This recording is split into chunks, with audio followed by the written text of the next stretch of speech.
नमस्कार दोस्तों, स्वागत है आपका आपके अपने YouTube चैनल कथा और कहानी में।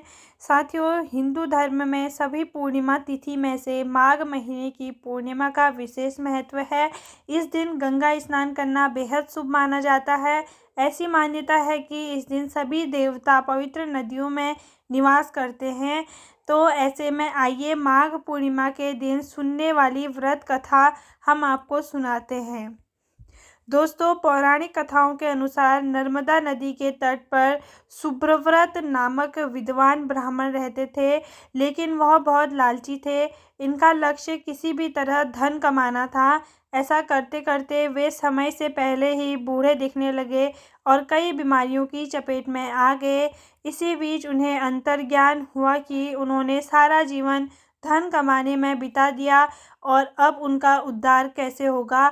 इसी क्रम में उन्हें माघ माह में स्नान का महत्व बताने वाला एक श्लोक याद आया।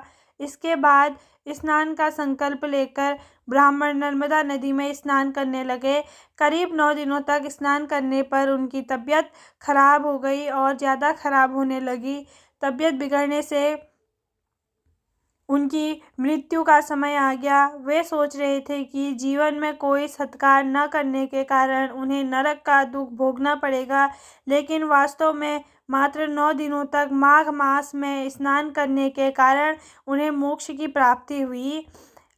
दोस्तों, हमारे पुराणों में माघ माह की पूर्णिमा को लेकर एक और कथा प्रचलित है, जिसके अनुसार नगर में धन्येश्वर नाम का ब्राह्मण निवास करता था। वह अपना जीवन निर्वाह दान पर करता था। ब्राह्मण और उसकी पत्नी की कोई संतान नहीं थी।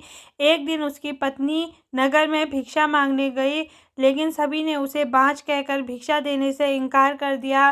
तब किसी ब्राह्मण की पत्नी ने उसे 16 दिन तक काली माँ की पूजा करने को कहा और उसके कहने पर ब्राह्मण दंपति ने ऐसा ही किया। उसकी आराधना से प्रसन्न होकर माँ काली प्रकट हुई और उस ब्राह्मण की पत्नी को गर्भवती होने का वरदान दिया और कहा कि आपने सामर्थ्य अनुसार तुम हर पूर्णिमा को एक दीप जलाओ।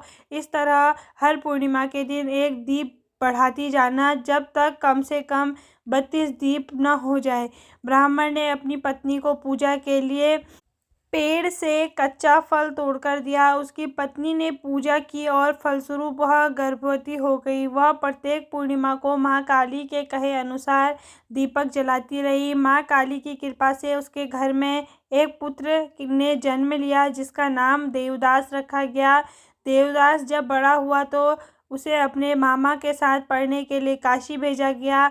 वहाँ पर एक दुर्घटना घटी, जिसके कारण धोखे से देवदास का विवाह हो गया। देवदास ने कहा कि वह अल्पायु है, लेकिन फिर भी जबरन उसका विवाह करा दिया गया। कुछ समय बाद काल देवदास के प्राण लेने आए, लेकिन ब्राह्मण दंपति ने पूर्णिमा का व्रत रखा था, इसलिए काल उसका कुछ नहीं बिगाड़ पाया। तभी से कहा जाता है कि पूर्णिमा के दिन व्रत करने से सभी संकटों से मुक्ति मिलती है और मनोकामनाएं पूर्ण होती है। साथियों, आपको यह कहानी कैसी लगी हमें कमेंट में ज़रूर बताइएगा और हमारे चैनल को लाइक और शेयर कीजिएगा। धन्यवाद दोस्तों।